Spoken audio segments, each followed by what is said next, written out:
I pledge allegiance to the flag of the United States of America and to the republic for which it stands, one nation, under God, indivisible, with liberty and justice for all.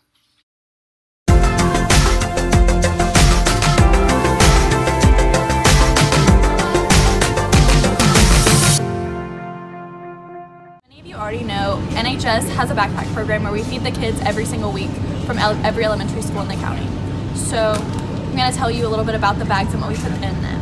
So what we put in the bags are, the first thing we do is cans, and it can be Chef Boyardee, it can be any brand, but it's all generally the same size, and they have to be a pull top so the kids can open them without any help from a parent or anything else. And then we also do little cans, mainly Vienna sausages. Again, doesn't matter what brand, and it has to be a pull top.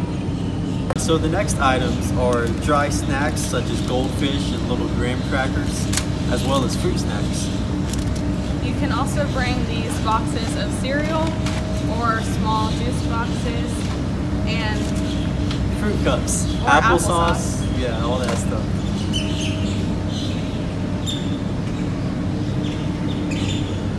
There will be a contest going on in your third hours for whoever brings in the most items will be winning a pizza party. So please support your NHS backpack program and help us end hunger in our community. Thank you. Good Monday morning, Okeechobee High School. Got some shout outs. Got some people sent me some emails, sent me some letters of acceptance over the break. Brooke Santiago sent me a email that said she'd been accepted to the University of South Florida and Florida International University. So she definitely wanted to shout out on the announcements. Hannah Moore sent me I think she sent me a Twitter chat, not anything official like an email. But she got accepted to Florida Southern College and got a nice scholarship to go with that. And then Abby Myers got accepted to her #1 choice so far, Belmont University in Tennessee. Proud mama. Yeah.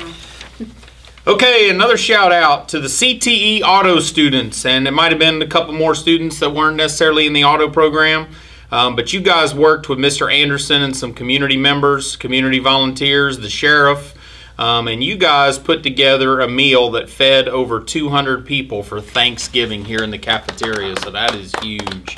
And if you guys got a chance to see the Okeechobee News yesterday, there's a nice article about that and a good picture of the group. So you guys gave up part of your Thanksgiving to feed the needy, and that is 100% the Brahmin way. And I guess I even understand that a lot of the people you fed, you might have fed people that were, you know, first responders that were actually on duty, people that were working at the hospital knew they could come over and grab a good meal. So it wasn't just people that needed food that day. It was people that couldn't be home with their families because they were looking out for other people that day. So that's a great thing you guys did.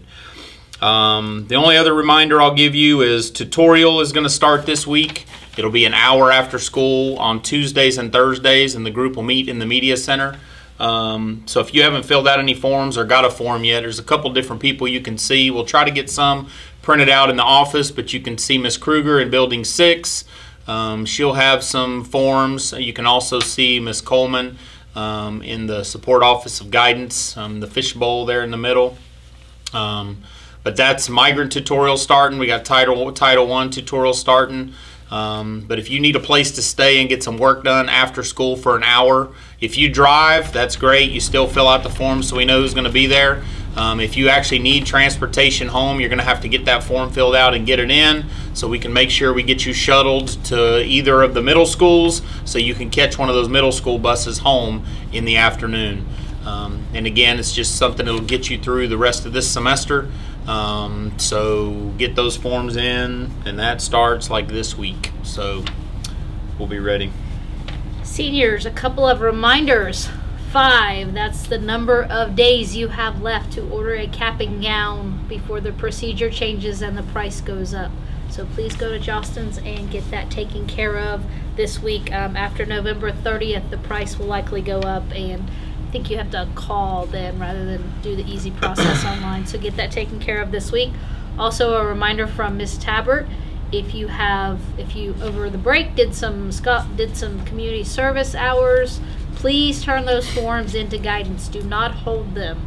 It's a process to verify and get them put into Skyward. and you'll want those in when it's time to look at Bright Futures in January and early recognition, so that can be in the scholarship night book. So please get those turned in. Ms. Myers? For those of you that are looking towards taking dual enrollment classes and you need PERT scores to do that, you must have a PERT score for all 3 sections in order to participate in even student success. So this is just a reminder, IRSC does allow you to take the PERT there on their campus at any point in time. It's $10 to take the PERT. However, they're going to be closed December 3rd through the 5th for finals. So they will not be offering the PERT test during the 3rd through the 5th. So if you're planning on signing up for dual enrollment, make sure that you are making those arrangements to get those test scores. Remember, you have to score college ready for anything else beyond that student success class. So if you have over a 3.0 GPA, you need to be making sure you're taking those tests, the SAT, the PERT, things like that, to make sure you're college ready, and then you can start taking some dual enrollment classes. And if you have over a 2.5, there's no reason why you can't step out on that limb and take that SLS, Student Learning Success class at Indian River. I think all we got to do this week is move forward, be great, and be Brahmins all week long.